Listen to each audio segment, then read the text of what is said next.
Am I the asshole for refusing to tell my siblings I'm being adopted? My siblings, 11 female, 10 male and 8 female, and I, 15 male, are in foster care. Our parent used me as a babysitter from a really young age, 6, with my siblings, and it got worse when our father went to prison. Our mother was almost always in her bed and refusing to leave it, or she'd leave the hours and come back whenever she felt like it. That was 3 years ago, and I told a teacher about it and she reported it to CPS, and they tried to get our mother to step up, but she didn't want to. When we were taken, my siblings got super clingy and they refused to let me breathe. I asked if we could be separated and I was told we needed each other. I ended up running away from the foster home we were placed in together, and I ran away again when I was brought back. The social worker, who's still the social worker we have now, was pissed off that I wouldn't give it time and stay with that family. They were the only people who'd take all 4 of us together. But then the social worker's boss got involved after I left for the 3rd time, and she insisted I should be separated from them if I wasn't going to stay. But my social worker insisted on mandatory bi-weekly visits. I moved to a few different foster families until I met the people I now think of as my parents. I was 13 when I met them. But they're the best parental figures I've ever had, and by far the best foster parents I've had in 3 years. We got really close. I started calling them mom, dad type nicknames, and I talked to them about the stress I feel when I see my siblings. They advocated for me to no longer have those bi-weekly visits, but the social worker overruled them. She insists that one day I'll regret being separated from them, and having some contact is important. A second social worker is now involved in our case, or with me at least, and I'm now eligible for adoption. My foster parents and I talked, and I told them I'd love for them to be my parents for real. My original social worker isn't too happy, but she can't stop it now. She tried talking me out of it and was reprimanded when I told the other social worker. My original social worker is refusing to tell my siblings I'm being adopted, and she said I need to tell them and that she will insist upon it. I told her she can't make me tell them, and I'm not dealing with the anger they'll have. My siblings are already angry I ran away until we were separated. But they're also still really clingy and intrusive in my personal space. So I know telling them I'm being adopted will make it worse, and I don't want to sit through 4 hours of that. My social worker told me to stop being so stubborn and cruel and think about my siblings above myself. My foster parents reported her to the other social worker. Am I the asshole? This sounds a lot like your social worker is earmarking you to take custody of your siblings when you age out. Not the asshole. Tell the other social worker that the first one is trying to force you to tell your siblings that you're being adopted. I think she'll get a written warning, and the second social worker will probably tell them. You deserve the best chance of a childhood. Report her again. Social worker not advocating for you. Write your congresswoman. Write your attorney general. You get adopted, Abid, move on. You cannot carry your parents' burden. Siblings not your responsibility. So glad you found a family. Get the most education you can. Move on to a happy life. Not the asshole. You are not obliged to tell anyone you don't want to tell. Your first social worker is nuts. She should be happy for you for getting adopted. Just ignore her. Your original social worker is being unprofessional, to the point I have to wonder what their connection is to your family. You are not obligated to tell anyone anything. You are forced to be your siblings' caretaker, even though you are a child yourself. That does not mean you are their mother. Please enjoy your life with your new family. Not the asshole. They're just kids, and it makes sense that they are clingy. Their behavior is totally valid, especially after the kind of childhood they've had so far. However, you're also just a kid. You've also had a rough childhood, and unfortunately the social worker is still parentifying you and holding you responsible for your siblings and their emotional well-being, which you are not, as you are still a child yourself and you need an adult to take care of your own emotional well-being. I'm sorry for everything you and your siblings have been through, and I hope things only become better for all of you. Please continue to report the social worker. They're not doing what's best for any of you. They're not helping your siblings either. Not the asshole. Best wishes and love to all of you. Am I the asshole for telling my sister I don't care that her house is bigger and cheaper than mine? Edit 2. Just wanted to clear some things up. I got such a good deal because a friend of my aunt had to go into assisted living. She wanted to sell it ASAP. I was able to pay in cash, and she gave me a good deal because she knew I was looking and that I'd take great care of it. I'm also in a shady, according to tech bros who never leave the north side, area. Also, somebody mentioned that I shouldn't look down on my hometown. I will, and I'm not sorry for it. I faced a lot of discrimination, and I had to leave because a group of people made it their mission to harass me because they didn't like the way I was born. Edit. Thank you everybody for your replies. Maybe half an hour after posting this, I tripped on some uneven sidewalk and broke my phone. I had to get it replaced, thank goodness for iCloud, and the cashier just gave me really bad anxiety. Just know that I appreciate all the comments even if I can't respond right now. My sister, 24F, and I, 26M, grew up in a small town that I pretty much got chased out of. I ended up a couple hours away in Chicago. I absolutely love it here. There's things open after 7 p.m. I can walk and take transit everywhere, and there's actual jobs for disabled people like me. A few months ago, I bought a house in the middle of my lease. It's an 800 SQFT bungalow in a lovely neighborhood that didn't need any work at all. It cost $220,000. For comparison, my sister bought a 20-year-old 2,400 SQFT house for $170,000 last year. In our hometown, my house would go for maybe $80,000. She's not in a bad area or anything, it just has nothing to offer young people who haven't lived there for several generations. My sister came over yesterday to see the house for the first time, which was an event in itself because she's scared of Chicago. She liked the photos and called it a good starter home. I plan to live here forever, but was pretty disappointed when she actually got to look around. She claimed it was barely bigger than a studio apartment. She asked how much I paid, I told her, and she said, I literally paid $50,000 less for something much newer, prettier, and 3 times the size. I went, okay. Congrats, but I don't care. I'd rather buy somewhere I actually want to live even if it costs more. She accused me of being condescending, and said that I shouldn't act like I'm too good for our hometown. I told her I wanted to move past this, and offered to walk with her to the KFC a couple blocks away. She said she'd rather go home, and that I should reimburse her for gas since she drove all the way out, 2 hours, to see me, only for her to have to leave after half an hour because of my attitude. I told her I wouldn't be doing that and that she chose to leave, and she went, "You've turned into a complete jerk ever since you moved here." I told her to leave, and she left. I'm not sure who's the asshole here because we aren't the type to involve family in our arguments. But she's telling her friends who are apparently saying I'm a jerk who just wanted to humiliate a woman. Not the asshole. It's your money to spend on whatever house you want. She doesn't live there, who cares if she likes it? I hope you're happy in your home heart. You're the condescending one? She literally spoke down to you bragging about the size and price of her house. Not the asshole op. The only one with an attitude is your sour puss of a sister. Not the asshole. There was no reason for her to keep bragging about her house even when you explained your reasons for paying as much as you did. She was the one who chose to belittle your home which you were happy with, then expected that you pay for gas because you supposedly had her leave, when she slandered your home then proceeded to call you a jerk. I hope you like your new home, regardless of what anyone says. Not the asshole. She turned it into a competition with her classless remarks about how much she got for her money versus you. She only got mad when she lost the competition she herself started. Go LC with her and let her stew in her small town castle for a bit. Not the asshole. Yes, and I could have done that too if I wanted to live in small town. But I don't. I'm happy to pay more to live in a place I love. Not the asshole. Her house would cost even less in Mississippi or millions more in California. It is all about location.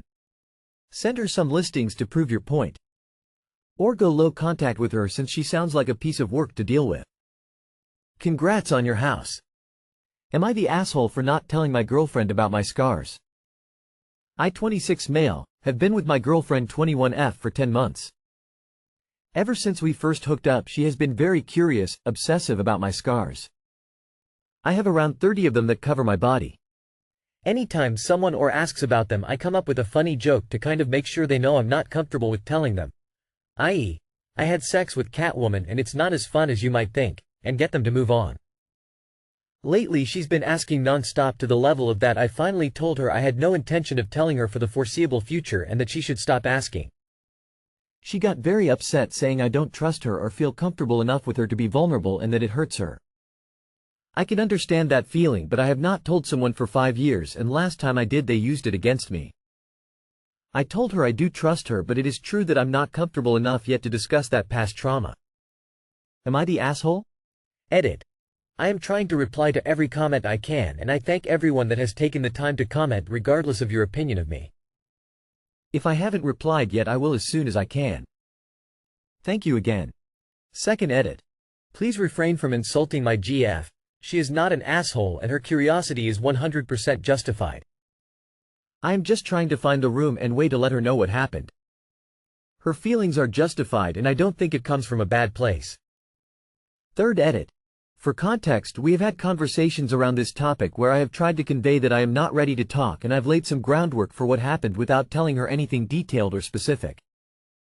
I am just slow and cautious about these things. You can trust the boat but still be afraid it will sink. Fourth edit. I'm seeing a lot of these comments, so I'll address them here. That she is entitled to know. Before commenting, I'd really like for you to think hard if you've ever had a memory or something in your past that you've not shared nor would ever share with your S.O. I'd like to say that just because my memories are visible on my body doesn't not make anyone entitled to know or hear them. Fifth edit. Man, my boss sent me home because I was tearing up. He's also one of my best friends. I have not cried in years, but hearing your stories, encouragement, and love has brought me to tears. Thank you to all who shared a piece of you here with me. If you have sent me a comment, please know that it was not gone unlocked or appreciated. I am trying to get all of yours. Thank you again. Final edit. I did not expect this to get anywhere near this level of attention. Thank you all for commenting. I do want to address one thing. If I disagree with your assertion, it is not a personal attack or a vendetta. Nor am I looking to have people purely agree with my actions. I accept that my reaction to her pressing was nor proactive. For all those suggesting therapy, I thank you. I have been in therapy for years now. Have a great day and thank you again. Not the asshole. A scar may show up as a healed wound on the outside, but that doesn't mean the inner trauma is something you're ready to talk about. You might never want to talk about it, and that's okay. She shouldn't push for vulnerability. If anything, she should let you know that her love is unconditional. That's what builds trust. Nah. You're not obligated to tell her anything, of course. But in a serious, committed relationship, I'd expect my partner to at least hint that there's been some dark shit they're not ready to discuss yet, if ever. I think by joking you're putting distance between the two of you, and that feels to your girlfriend like you don't trust her. Nah. While you are OBV not an asshole for not wanting to talk about this, she is also not an asshole for wanting to connect with you, for desiring intimacy and vulnerability. Relationships fail so easily when one side had their guard all the time. There's only so many times one can knock on closed doors without hurting themselves.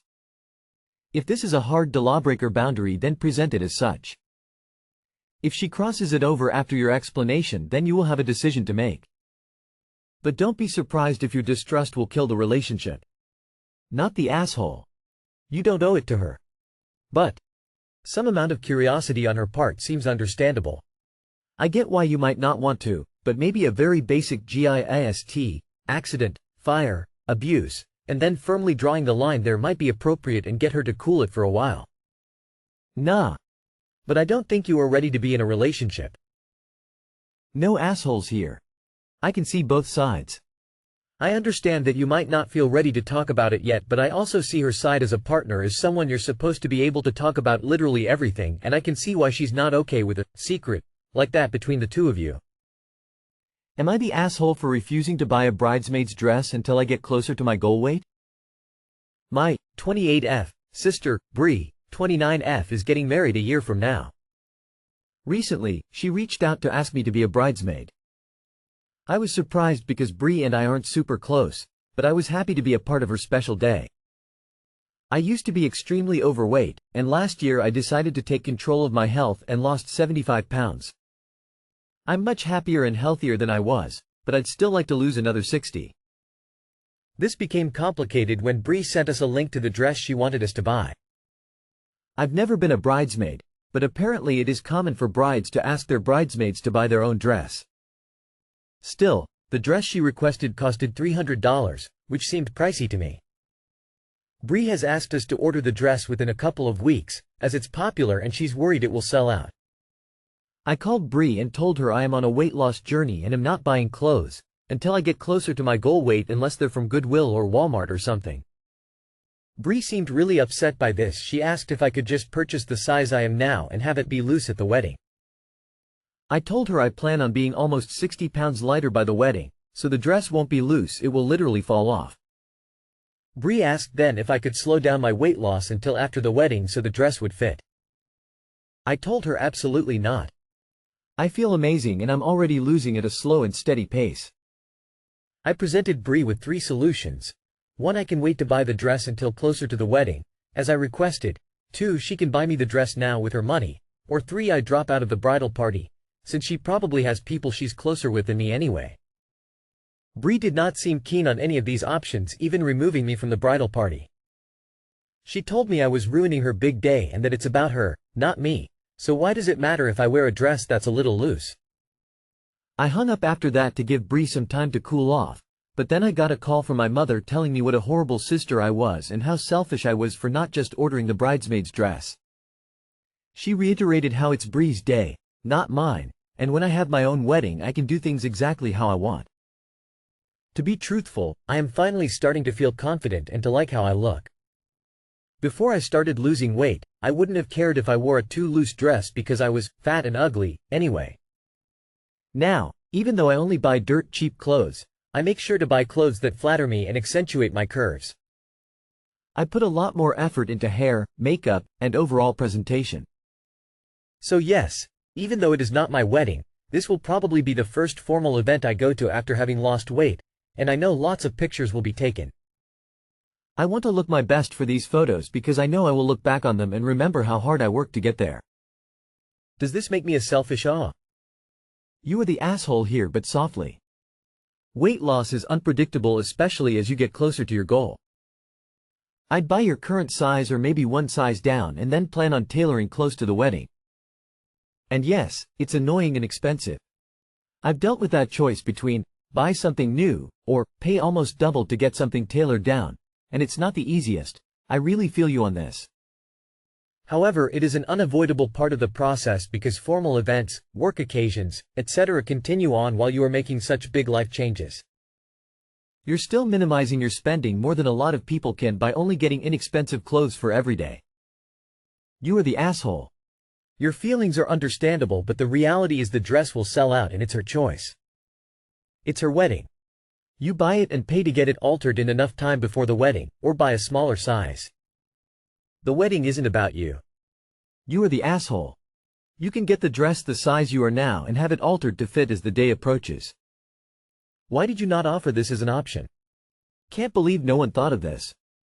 Look, if you don't want to be her bridesmaid and it sounds like you don't, then just tell her that you don't want to be her bridesmaid and give her a chance to refill the position. I'm going to go against most comments and say not the asshole because $300 is already so expensive, and tailoring is ridiculously expensive. Sure, the dress could be tailored, but I'm assuming she would expect you to pay for it. If the cost is the reason not, I would explain that. If she can't help with the money, I'd drop out as a bridesmaid. Info. Is there a reason you can't buy the dress in a smaller size now? Or buy a slightly smaller size than you currently are and then have it adjusted near the time? And is this less about the dress and more about the cost and who pays? Because it seems like you and your sister are ignoring the most obvious solution available. Not the asshole. At this point, you should just drop out of the wedding party. It sounds like you don't feel like you belong in it anyway due to the lack of closeness with your sister. You're going to resent her if you spend that money, and it certainly won't improve your relationship. I do think it will require a lot of money to modify the dress if you intend to lose such a significant amount of weight. There's no way to predict where you will lose the weight. I've been there with losing 100 pounds and it doesn't always come off in the spots you would predict.